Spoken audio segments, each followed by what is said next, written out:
નમસ્કાર મિત્રો, આજે આપણે હડકાયા કૂતરાને કરડ્યું હોય તો એના ઝેરમાં કઈ વનસ્પતિનો અને કયો ઉપચાર છે એ જણાવું. તો એક છે ધતુરાના પાનનો રસ, પછી દૂધ, ઘી અને ગોળ આ બધાનું મિશ્રણ કરી મળીને 2 પલ એટલે કે 8 તોલા જેવું પ્રયત્નપૂર્વક એટલે કે ખાઈ જવાથી હડકાયા કૂતરાને ઝેર અસર કરતું નથી.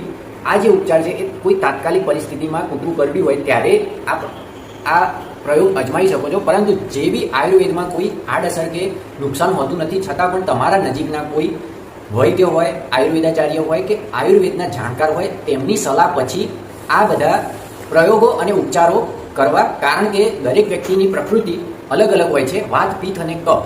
કારણ કે જો પિત્ત પ્રકૃતિનો વ્યક્તિ હોય તો એને એ રીતે હોય, કફ પ્રકૃતિની એ રીતે હોય અને વાત પ્રકૃતિના ઔષધિઓ અને ઉપચારો એ રીતે હોય છે. જેમ કે ઉદાહરણ તરીકે જેમ કે આમળા હોય તો એ આમળા પિત્ત પ્રકૃતિના વ્યક્તિને લેવાય નહીં, કારણ કે જો લઈ શકે પરંતુ આયુર્વેદાચાર્ય કે આયુર્વેદના જાણકાર કે વૈદ્યની સલાહ પછી લઈ શકે.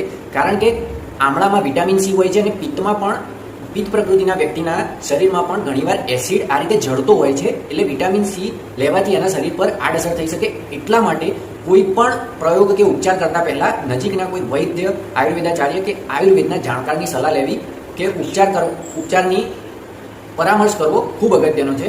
ઓકે મિત્રો, જય શ્રી રામ.